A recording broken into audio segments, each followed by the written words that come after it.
नमस्कार आप सभी को राजस्थान क्लासेस के YouTube प्लेटफॉर्म पर एक बार फिर से आप सभी का बहुत बहुत स्वागत है। आइए दोस्तों, ठीक 9 बज चुके हैं और हम डेली ये पढ़ते हैं राजस्थान जीके का मोस्ट इंपोर्टेंट टेस्ट, जो कि अपने एग्जाम के लिए कुछ महत्वपूर्ण ही है ना।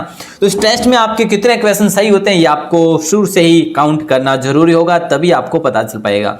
इसका मतलब कि आपको क्लास के एंड तक जुड़े रहना है। तो चलिए दोस्तों, बिना टाइम वेस्ट किए, अगर आप कर रहे हैं तैयारी किसकी सर, आप अगर कर रहे हैं कांस्टेबल की तैयारी, या फिर आप वनपाल वन रक्षक की कर रहे हैं, या फिर पीटीटीबी एसटीसी की कर रहे हैं, या फिर रीट की कर रहे हैं, या फिर इसके अलावा किसी की भी राजस्थान की जो भी कंपटीशन एग्जाम है, उन सभी के लिए बहुत जरूरी पहला क्वेश्चन आपके स्क्रीन पर 41, मतलब कि इससे पहले अपन पढ़ चुके हैं। खींचीवाड़ा के नाम से कौन सा क्षेत्र प्रसिद्ध है, ये आपको बता देना है। तो राइट आंसर आप सभी का मांडलगढ़ नहीं होगा, मालवा भी नहीं होगा, गागरोन हो जाएगा। देखिए दोस्तों, ये जो गागरोन है ना, यहाँ पे खींची शासकों का क्या हुआ था, शासकों का शासन हुआ करता था। ठीक है, जैसे कि आपने पढ़ा होगा अचल दास खींची, है ना, अचल दास खींची, है ना, तो वे वहीं से थे। मतलब जैसे कि भगत पीपा जो अपन पढ़ते हैं, पीपा भगत पीपा, वे भी खींची थे, प्रताप सिंह नाम था उनका।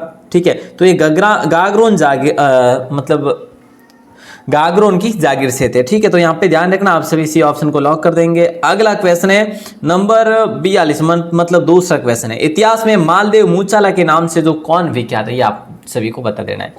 इतिहास में मालदेव मूचाला के नाम से कौन विख्यात है? कानड़देव सोनगरा, राव मालदेव, मालदेव सोनगरा, या वीर सातल सोम।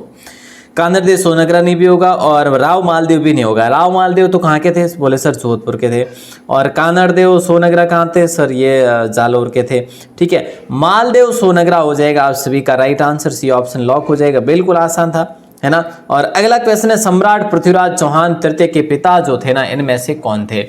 सम्राट पृथ्वीराज चौहान तृतीय के पिता की बात हो रही है, और अर्णोराज नहीं था, सोमेश्वर बिल्कुल था। बी ऑप्शन आपका लॉक हो जाएगा। अजय राज ने अजमेर की स्थापना करी थी, आपको याद हो तो 1113 ईस्वी में, है ना। बहुत ही शानदार क्वेश्चन था ये आपका। और अगला क्वेश्चन आता है, मोहम्मद गौरी का शासन कहाँ तक फैला हुआ था? मोहम्मद गौरी का शासन जो है ना, वो कहाँ तक फैला हुआ था? भारत के उत्तर पश्चिम क्षेत्र में, या ईरान में, या जम्मू कश्मीर में, या मध्य एशिया में? तो देखिए दोस्तों, राइट आंसर भारत के उत्तर पश्चिमी क्षेत्र में मोहम्मद गौरी का शासन फैला हुआ था। मोहम्मद गौरी किसके समय था ये भारत में? ये पृथ्वीराज तृतीय के समय, पृथ्वीराज तृतीय के समय ये यहाँ पे था। ओके, ये सभी को पता होना चाहिए। पृथ्वीराज चौहान का समकालीन जो गैड़वाल शासक था ना, वो कौन था, ये बता दीजिएगा। जल्दी बताइए, पृथ्वीराज चौहान का जो समकालीन गैड़वाल शासक जो था ना, वो कौन था? भोजराज, मूलराज प्रथम, हरिहर राय, या जयचंद? तो देखिए दोस्तों, जयचंद गैड़वाल था, जो कि ये आप रखेंगे सी और डी ऑप्शन को याद रखेंगे।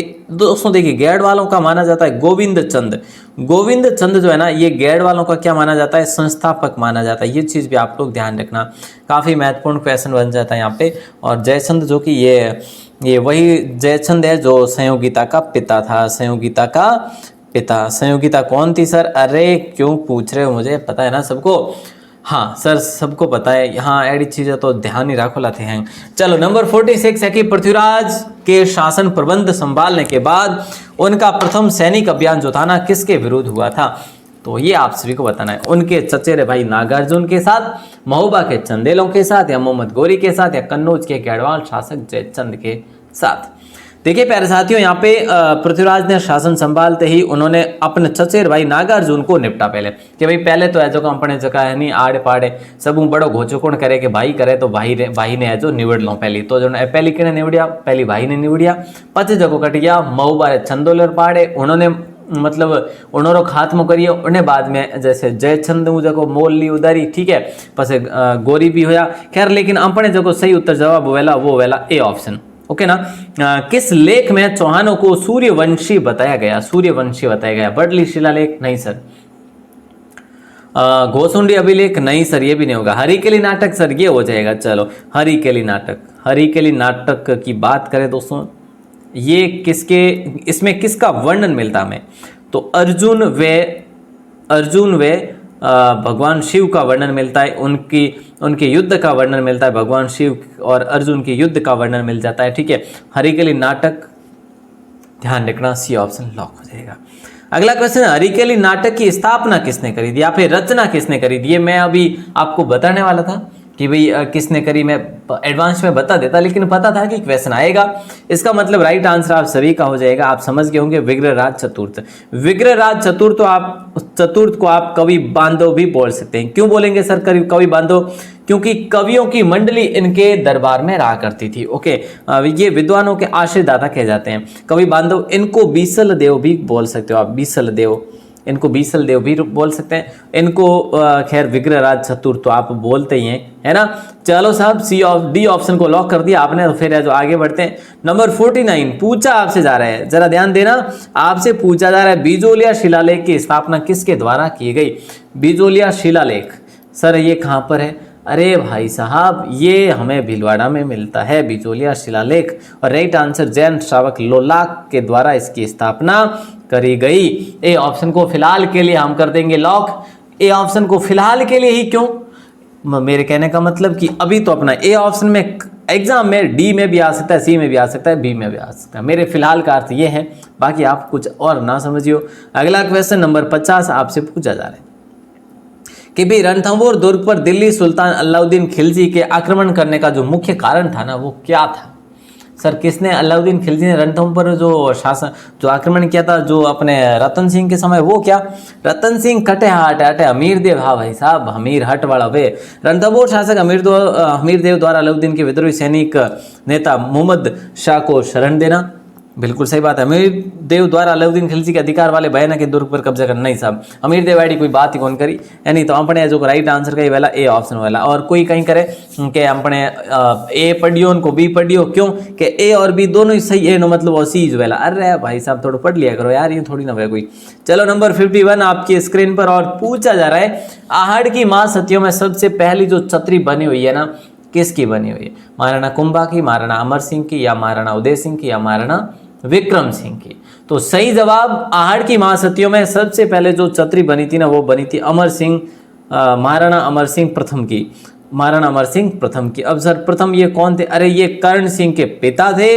किसके? कर्ण सिंह, कर्ण सिंह के पिता थे। और सर ये बेटे किसके थे? अरे महाराणा प्रताप के बेटे थे, है ना। तो याद होना चाहिए आप सभी को, लॉक हो जाएगा बी ऑप्शन। और फिलहाल के लिए अगला क्वेश्चन, मेवाड़ के कौन से शासक के समय में अफगान आक्रमणकारी नादिर शाह ने दिल्ली पर आक्रमण किया? जगत सिंह द्वितीय, संग्राम सिंह द्वितीय, या जय सिंह, या राज सिंह? मेवाड़ के कौन से शासक के समय में अफगान आक्रमणकारी नादिर शाह ने दिल्ली पर आक्रमण किया? तो जगत सिंह द्वितीय ने किया था। मेवाड़ के किस शासक के समय में अफगान आक्रमण नादिर शाह ने, और ये किया था लगभग 1727 के आसपास, जहाँ तक मुझे याद है।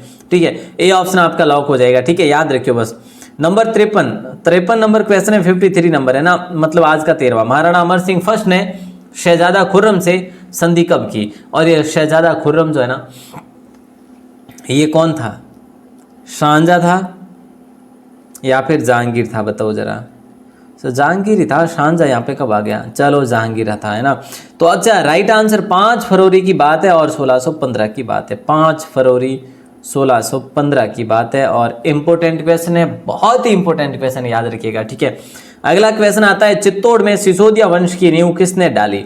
चित्तौड़ में सिसोदिया वंश की नींव जो है किसने डाली? राणा राहप ने, राणा हरि सिंह ने, राणा हमीर ने, या राणा कर्ण सिंह ने? चित्तौड़ में सिसोदिया वंश की स्थापना करी थी राणा हमीर ने। ध्यान रखिए दोस्तों, वैसे जो है ना सिसोदिया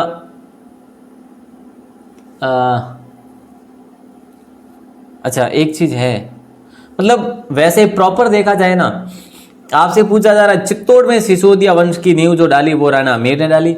अगर देखा जाए कि सिसोदिया वंश की नींव शुरुआत में किसने डाली, तो राणा राहप ने डाली थी। किसने? राहप ने डाली। ठीक है, परंतु चित्तौड़ की जब बात आ जाए तो है जो आपको याद रखना है राणा हमीर। ओके ना, ठीक है सर, ओके ओके। अगला क्वेश्चन नंबर 55 है, मेवाड़ के किस महाराणा ने 1818 ईस्वी में ईस्ट इंडिया कंपनी से संधि करी थी? ईस्ट इंडिया कंपनी से संधि की थी, आप सभी को बताना है। बोले सर ईस्ट इंडिया कंपनी से भीम सिंह ने करी थी, 1818 के आसपास करी। ठीक है, तो ध्यान रखना, वेरी वेरी इंपोर्टेंट क्वेश्चन है। और अगला क्वेश्चन, निम्न में से कौन राणा कुंभा के समय का प्रसिद्ध शल्य शास्त्री था या शल्य शास्त्री था? या शिल्य? जल्दी बताइए। शिल्य ही होगा, हाँ बिल्कुल सही है। शिल्य शास्त्री था, वो था मंडन। कौन था? मंडन था दोस्तों, मंडल नहीं मंडन था। ठीक है, तो याद रखेंगे, सी ऑप्शन लॉक हो जाएगा आप सभी का। और अगला क्वेश्चन आता है, राजस्थान के इतिहास में सलूम्बर, राजस्थान के इतिहास में सलूम्बर के राव रतन सिंह की पत्नी व वीर हाड़ी रानी के नाम से विख्यात किस वीरांगना ने युद्ध भूमि में जाते अपनी पति को निशानी के तौर पर अपना सिर काट कर दे दिया था? हाड़ी रानी सहल कंवर, सहल कंवर है हाड़ी रानी, सहल कंवर। ठीक है, तो राइट आंसर आप सभी का हो जाएगा सी ऑप्शन। दोस्तों वो है ना, आपने पढ़ा ही होगा, छूंडावत मांगे सेनानी सर काट दे दियो शतरानी। ठीक है, ये किसने लिखा था? ये लिखा था मुकुल। किसने? हाँ मुकुल नहीं लिखा था, और किसने लिखा है ना, तो याद रखना दोस्तों, ये रतन सिंह की रानी थी और राज सिंह के सैनिक थे रतन सिंह। ठीक है, रतन सिंह ये अलग, राव रतन सिंह ये अलग ही थे, लेकिन ये सैनिक की श्रेणी में आया करते थे। ठीक है, चलो अगला क्वेश्चन, मेवाड़ में सबसे पहले नौकरशाही का गठन किसने किया था? बताओ जरा। अल्लट ने, मोकल ने, बापा रावल ने, या अमीर कुमार ने? कुम्हार कहाँ से लग गया भैया? चलिए, मेवाड़ में सबसे पहले नौकरशाही का गठन जो है वो अल्लट ने किया था। दोस्तों ध्यान है सबको, और ये ऑप्शन आपका लॉक हो जाएगा, नौकरशाही का गठन। ठीक है, अगला क्वेश्चन, सामान्य व्यक्तियों के घरों, कुओं, बावड़ियों, तालाब, राजमहल आदि के निर्माण विषयक जानकारी किस ग्रंथ में मिलती है? सामान्य व्यक्तियों के घरों में जो भी कुएं, बावड़ियाँ थी, तालाब थे, राजमहल वगैरह थे, इन सभी की जानकारी जो विषय अनुसार जो है ना, वो कहाँ पर मिलती, कौन से ग्रंथ में? प्रसाद मंडन में? नहीं सर। वास्तुसार मंडन? नहीं सर। ये किसके लिखे हुए? ये मंडन के लिखे हुए, ध्यान रखना। गुणभद्र? नहीं सर, ये भी नहीं होगा सर। राज वल्लभ मंडन हो जाएगा। चलो साहब, राज वल्लभ मंडन हो जाएगा। अच्छा, इसको भी मंडन ही ने लिखा क्या? हाँ जी, इसको भी मंडन ने ही लिखा। फिलहाल अपना राइट आंसर डी ऑप्शन हो जाएगा। मेवाड़ के किस महाराणा ने औरंगजेब के विरुद्ध जाकर जोधपुर के अजीत सिंह की सहायता की थी? मेवाड़ के कौन से महाराणा ने औरंगजेब के विरुद्ध जाकर जोधपुर के अजीत सिंह की सहायता करी थी? तो वो थे भाई साहब महाराणा राज सिंह। और राज सिंह, और इस साइड में थे मारवाड़ में जसवंत सिंह। ठीक है, तो ये ऐसे शासक थे जिससे औरंगजेब भी डरा करता था। ध्यान रखिए दोस्तों। और महाराणा राज सिंह ने, आपको याद हो तो, कुशलगढ़ की रानी चारुमती से विवाह भी तो करा था औरंगजेब के विरुद्ध जाकर। लेकिन ये कहा जाता है कि औरंगजेब जो है ये चारुमती से विवाह करने ही वाला था, लेकिन ये उसके विरुद्ध जाकर, किसके? औरंगजेब के विरुद्ध कौन गए? महाराणा राज सिंह। और राज सिंह के विरुद्ध जाकर ये उनको, चारुमती को विवाह करके ले आए थे। नंबर 61 आपकी स्क्रीन पर पूछा जा रहा है, अपने पुत्र सलीम के जन्म पर पैदल चलकर किस पीर के यहाँ मुगल बादशाह आया था? अपने पुत्र सलीम के जन्म पर, है ना, जल्दी बताइए। अपने पुत्र सलीम के जन्म पर पैदल चलकर किस पीर के यहाँ मुगल बादशाह आया था? और वो मुगल बादशाह तो कौन सा? अकबर था, है ना, अकबर ही तो था ना। हाँ सर, अकबर जो है जहांगीर के जन्म के उपलक्ष्य में वो आया था यहाँ पे। ख्वाजा मोइनुद्दीन चिश्ती के दरगाह में, अजमेर में आए थे वो।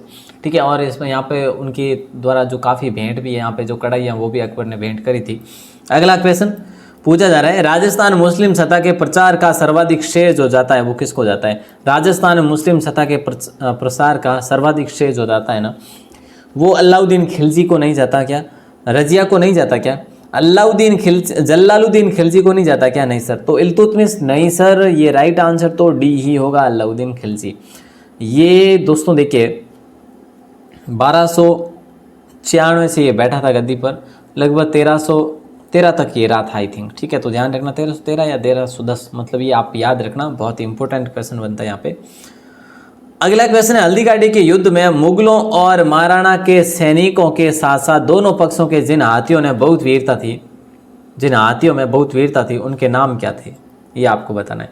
ये बात हो रही है हल्दीघाटी के युद्ध की। ठीक है दोस्तों, तो बताइए राइट आंसर। लूणा, राम प्रसाद, गजमुक्त, गजराज। चेतक, जब चेतक यहाँ पे नाम आ गया तो आप समझ लो ये तो ऑप्शन होगा नहीं, क्योंकि चेतक क्या था? एक घोड़ा था। शक्ति, राम प्रताप, सुमेरु, सोनू, ये आपने दोनों नाम ही नहीं सुने। ये समीर भी आपने नाम नहीं सुना। आपने लूणा, रामप्रसाद, गजमुक्त और गजराज। देखिए दो तो गज पे ही है, गज, गजराज, गजमुक्त, रामप्रसाद, लूणा। राइट आंसर अपना बी ऑप्शन हो जाएगा भाई साहब, है ना। अगला क्वेश्चन नंबर 64 है, स्वामी भक्त दाय पन्ना ने एक राजकुमार की सुरक्षा के लिए एक माँ के रूप में एक अतुलनीय बलिदान का उदाहरण प्रकट किया था। उस राजकुमार का नाम आपको बताना है। किस राजकुमार को पन्ना धाय ने बचाया था और अपने पुत्र चंदन का बलिदान दिलवा दिया था। और चंदन की हत्या किसने करी थी? विक्रमादित्य ने करी थी। विक्रमादित्य कौन था? विक्रमादित्य जो था ये एक दासी पुत्र था दोस्तों। ये उदय सिंह को भी मारना चाहता था। ठीक है, तो ध्यान रखिएगा, काफी महत्वपूर्ण क्वेश्चन था और सी ऑप्शन आपका लॉक हो जाएगा। अगला क्वेश्चन है, बापा रावल मेवाड़ के कौन से शासक का विरुद्ध था? बापा रावल जो था वो मेवाड़ के कौन से शासक का विरुद्ध था? मतलब अन्य नाम क्या था? विरुद्ध, विरुद्ध नहीं है, विरुद्ध। विरुद्ध का मतलब होता है अन्य रूप, है ना। अन्य नाम क्या था? तो राइट आंसर आप सभी का हो जाएगा कालभोज। कालभोज नाम था। और इसी बापा रावल ने, आपको याद होना चाहिए, बापा रावल ने चित्तौड़ के किले को जीत कर लिया था। किससे? मानमौरी से लिया था दोस्तों। ध्यान रखना है भाई साहब, बहुत ही अच्छा सा क्वेश्चन है आपको। अगला क्वेश्चन है, महाराणा कुंभकालीन कवि महेश भट्ट ने निम्न में से किन किन प्रशस्तियों की रचना की थी? कुंभलगढ़ प्रशस्ति, देवता मूर्ति प्रकरण, कीर्ति स्तंभ प्रशस्ति या फिर एकलिंग प्रशस्ति? अच्छा, इसमें ई ऑप्शन तो है ही नहीं, है ना। ये ऑप्शन है ही नहीं, इसका मतलब ये होगा ही नहीं, ये ऑप्शन ही गलत है। ये भी नहीं होगा वैसे तो, ABCD भी नहीं होगा, ACD हो जाएगा। कुंभलगढ़ प्रशस्ति, कीर्ति स्तंभ प्रशस्ति और एक लिंग प्रशस्ति। क चीजें आपको याद रखनी सारी की सारी, ठीक है। तो ये चीजें आप लोग ध्यान रखेंगे। आगे बढ़ते हैं, अगले क्वेश्चन को देखते हैं। देखिए दोस्तों, ये जो देवता मूर्ति प्रकरण है ना, कुंभलगढ़, कीर्ति स्तंभ और एकलिंग, ये तीनों तो किसने करी थी? महेश भट्ट ने। लेकिन देवता मूर्ति जो प्रकरण है ना, इसकी स्थापना करी थी, आपके जो रचना करी थी वो करी थी मंडन ने। ठीक है, मंडन ने। ठीक है, अगला क्वेश्चन है, मेवाड़ महाराणा अमर सिंह के समय हुई मेवाड़ मुगल संधि के बाद मेवाड़ के कौन से शासक के समय पुनः मुगलों का प्रतिरोध शुरू हो गया था? कर्ण सिंह, जगत सिंह, जय सिंह या राज सिंह? तो ये सीधी सी बात है, क्योंकि आप लोग पढ़ चुके हैं। वैसे मैंने आपको बताया 5 फरवरी 1615 को क्या होता, 5 फरवरी 1615 को ये संधि हुई थी, संपन्न हुई थी। ठीक है, यहाँ पे मतलब कर्ण सिंह को यहाँ पर लाया गया था। जैसे कर्ण सिंह को कुछ मनसबदारी भी प्रदान की गई थी। लेकिन होता है क्या, उसके बाद कर्ण सिंह, जैसे कर्ण सिंह के बाद जगत सिंह बनते हैं, जय सिंह भी बनते हैं, जगत सिंह सेकंड भी बनते हैं। ठीक है, तो ये महाराणा राज सिंह आते हैं 17वीं सदी में, है ना। मतलब ये राज सिंह जो कि 1652 में बैठते गद्दी पर, और जैसे ये गद्दी पर बैठते हैं उसके बाद संघर्ष शुरू हो जाता है। ये वापस औरंगजेब समकक्ष था उसके, तो है जो उनके दोनों के विरुद्ध शुरू हो गया था, विरोध जो है शुरू हो गया। तो right answer D option lock होगा। चित्तौड़गढ़ के दुर्ग में स्थित कीर्ति स्तंभ प्रशस्ति का रचयिता, ये आपको बताना है। कीर्ति स्तंभ प्रशस्ति का रचयिता आपको पूछा जा रहा है। देखिए, एक कीर्ति स्तंभ प्रशस्ति जो है महेश भट्ट ने लिखी, ठीक है, और शुरुआत करी थी अत्रि ने। तो ये अभी अपन ने पढ़ा, महेश ने, ठीक है, और अत्रि, कवि अत्रि ने शुरू की और कवि महेश ने पूर्ण की। तो ये चीज़ आपको ध्यान रखनी है, बहुत ही अच्छा सा क्वेश्चन है। सी ऑप्शन लॉक हो जाएगा आपका। अगला क्वेश्चन है, महाराणा कुंभा द्वारा रचित जो ग्रंथ है ना, इनमें से कौन से? F तक दे रखे हैं और राइट आंसर आपका देख लो कि कौन सा। ABCD EF, मतलब ABCDF। देखिए, पहले देख लो कि संगीत मीमांसा, संगीत राज, सूट प्रबंध, रसिक प्रिया, टीका और कलानिधि और कामराज रतिसार। देखिए, संगीत मीमांसा भी है, संगीत राज भी है, सूट प्रबंध भी है और रसिक प्रिया जो टीका भी है। ये जो कलानिधि है ना, ये कलानिधि गोविंद की है। गोविंद सर कौन था? अरे गोविंद था कवि मंडन का पुत्र। गोविंद कौन था? कवि मंडन का पुत्र था और कलानिधि गोविंद की है, ध्यान रखना। और कामराज रतिसार भी कुंभा की ही, कुंभा के द्वारा ही लिखित है। इसका मतलब हमारा राइट आंसर हो जाएगा ABCDF। ABCDF F को लॉक करेंगे फिलहाल अपना ए ऑप्शन। और कला निधि को याद रखना, गोविंद ने लिखी। संगीत मीमांसा, संगीत राज, सुर प्रबंध, रसिक प्रिय, टीका, कामरस, रति, सारी लेके कुंभा ने। किस राजपूत राजा को स्थापत्य कला संरक्षक भी कहा जाता है? स्थापत्य कला का संरक्षक भी कहा जाता है। अब इससे आसान क्या लोगे यार, जल्दी बता दो। थे तो हैंग जना भेला हो नहीं। प्रताप तो वेला को नहीं, राणा कुंभा भी को वेला, राणा उदय सिंह भी को नहीं वे, महाराणा संग्राम सिंह की भी को नहीं वे। सर गलत बता रही, अच्छा यूँ, चलो बी ऑप्शन लॉक कर दियो। ठीक है, बी ऑप्शन लॉक कर दियो, बी ऑप्शन ने लॉक कर दियो। चलो साहब, शेरशाह ने किस शासक के व्यवहार से रुष्ट होकर मारवाड़ पर आक्रमण किया? कौन से शासक पर नाराज होकर शेरशाह ने आक्रमण करा? मालदेव से, चंद्रसेन पर, राणा उदय सिंह पर या राव जोधा पर? देखिए पूछा क्या है, मारवाड़ पर आक्रमण किया। उदय सिंह कहाँ से आ गए भैया? नहीं है ना, उदय सिंह नहीं थे। हाँ, शेरशाह ने जब मालदेव से लड़ाई करी ना, कब की बात है? 1544 की ही बात है। 1544 में ये गिरी सुमेल का युद्ध होता है और गिरी सुमेल का युद्ध लड़कर ये जाता है उदयपुर की ओर ये प्रस्थान करता है ना, तो राणा उदय सिंह को पता चल जाता है कि अब ये शेरशाह जो है उदयपुर आ रहा है। तो उदय सिंह ने पहले ही चाबियां दुर्ग की भिजवा दी थी शेरशाह के पास में, ऐसा हिस्ट्री में मैंने पढ़ा था। फिलहाल अपना जो राइट आंसर होगा वो हो जाएगा मालदेव। समझ रहे मेरी बात को? गिरी सुमेल का युद्ध हुआ था, शेरशाह ने रुष्ट होकर मालदेव पर आक्रमण किया था। राव जैता और कोपा जो कि यहाँ पे शहीद हुए थे। ठीक है, अगला क्वेश्चन है 72 नंबर, मालदेव के बाद मारवाड़ का शासक कौन बना था? इससे आसान आप लोग क्या लेंगे मुझे ये बताओ। आज के देखिए दोस्तों, आज जो क्वेश्चन है ना अभी, ये लाजवाब क्वेश्चन है, ये बनने वाले क्वेश्चन है एग्जाम में और अक्सर ऐसे ही बनते हैं। चंद्रसेन हो जाएगा, और चंद्रसेन तो वैसे ये मारवाड़ का प्रताप भी कहलाए। ये जो थे ना मतलब इन्होंने, इनकी बात करें ना तो मेवाड़ में जिस प्रकार प्रताप ने काम किया उसी प्रकार से चंद्रसेन ने मारवाड़ में काम किया प्रताप वाला। ठीक है, कभी ये अकबर के हाथ नहीं आए। अगला क्वेश्चन 73 है कि राज्य के मारवाड़ क्षेत्र में गुर्जर है। ठीक है भैया, गुर्जर प्रतिहारों का शासन मुख्यतः किस अवधि में रहा था? 5वीं से 8वीं, 8वीं से 10वीं, 6वीं से 10वीं या 8वीं से 12वीं? देखिए दोस्तों, मोस्ट अगर तरीके से देखा जाए मोटे मोटे तौर से तो 8वीं से 10वीं सदी तक रह रहे थे। ठीक है, तो राइट आंसर आप सभी का बी ऑप्शन को लॉक कर देंगे। कहाँ पे रहे थे? शुरुआत मारवाड़ से होती है, फिर ये बाहर भी जाते हैं यहाँ से, कन्नौज। ठीक है, नंबर 74 है आपसे कि वीर दुर्गादास की छतरी जो बनी हुई है ना, ये कहाँ पे बनी हुई है? जल्दी बता दीजिएगा। वीर दुर्गादास की छतरी जो है ना, ये बनी हुई है शिप्रा नदी के किनारे। कहाँ पे? शिप्रा नदी के किनारे, उज्जैन में बनी हुई है दोस्तों। कहाँ पे? उज्जैन में। यहाँ पे उज्जैन है। ठीक है भैया, ध्यान रखना, बहुत इंपॉर्टेंट क्वेश्चन है। डी ऑप्शन को लॉक कर देंगे आप। कौन से प्रतिहार शासक ने कन्नौज पर, ये कन्नौज है, ठीक है, ये कन्नौज पर 1 वर्ष मतलब 100 वर्ष तक चले, ये है ना, ये क्या है पता है आपको? ये त्रिस्तरीय कह लो या फिर मतलब ये 3 जनों के बीच में युद्ध हुआ था। पाल वंश के शासक को हराकर इस युद्ध का अंत किया किसने? त्रिस्तरीय या फिर आप कह लो त्रिविध युद्ध, है ना। 3 युद्ध थे, मतलब 3 वंशों के युद्ध साथ में थे। ठीक है, और इसमें क्या क्या था आपको पता है?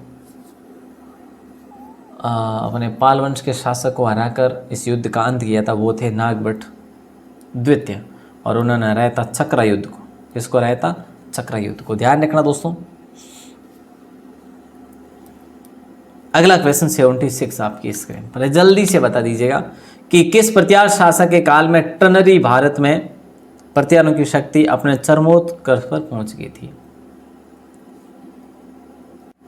ये क्या है बीच में? किस प्रतिहार शासक के काल में भारत में, ठीक है, ये भारत में प्रतिहारों की शक्ति जो है अपने चरमोत्कर्ष पर पहुंच गई थी?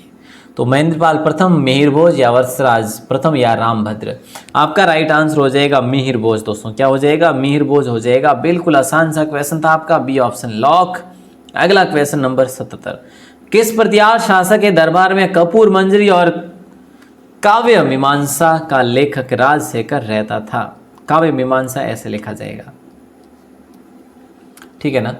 अच्छा क्वेश्चन है दोस्तों, जल्दी से बताइए, मिहिर भोज होगा या वत्सराज होगा या नागवर द्वितीय होगा या महेंद्रपाल प्रथम होगा।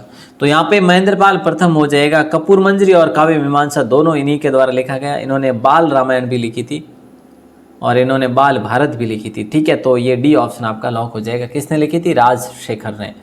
मालवा का राजा भोज किस वंश का प्रसिद्ध शासक रहा था? बताइए दोस्तों। बिल्कुल, बहुत ही इंपॉर्टेंट क्वेश्चन है, बहुत ही लाजवाब क्वेश्चन है। प्रतिहारों का, परमारों का या चालुक्यों का या फिर जो कि अपना राष्ट्रकूटों का? बोले सर यहाँ पे तो राइट है। अच्छा क्या है सर? राइट है बी ऑप्शन, परमारों का। परमार राजा था, राजा भोज और मुंज वगैरह ये परमारों के राजा थे, ठीक है। और नंबर 80 क्वेश्चन तो नहीं कह सकते आप, इसको 79 कहेंगे। मारवाड़ के राठौड़ वंश के संस्थापक और आदि पुरुष जो माने जाते हैं ना, वो कौन माने जाता है? तो वो माने जाते हैं राव सिंहा, ध्यान रखिएगा, जो कि ये सबसे पहले पाली वगैरह क्षेत्र में वहाँ पे रहे थे, फिर धीरे धीरे जोधपुर पर इन्होंने मतलब किया था। और वैसे राव चूड़ा को दहेज में मंडोर मेला हुआ है, ऐसा माना जाता है ना। चलिए नंबर 80 क्वेश्चन फाइनली अपन 80 तक पहुँच चुके हैं और आज के जो 40 क्वेश्चन रहे ना अपने 25 मिनट में कवर हुए हैं विथ एडवांस। मारवाड़ का कौन सा राठौड़ शासक सन 1438 ईस्वी तक मेवाड़ के शासन की देखरेख करता रहा? तो राइट आंसर राव चूड़ा, राव मालदेव, राव रणमल या राव जोधा। राइट आंसर आप सभी का हो जाएगा राव रणमल। क्या पूछा है आप? चलो साहब बढ़िया, चौकी बात है, आपने क्लास तो बढ़िया लागी वेला इन PDF जगह यानी आपने की जगह मिलेला, ध्यान है आपने राजस्थान क्लासेज माते मिलेला। राजस्थान क्लासेज तो सर आईज है, लेकिन वेबसाइट जगह यानी राजस्थान क्लासेज आप गूगल में जाओ ला, आराम हो जाइजो, कोई धक्का मुक्की मत कर जो, ठीक है नहीं।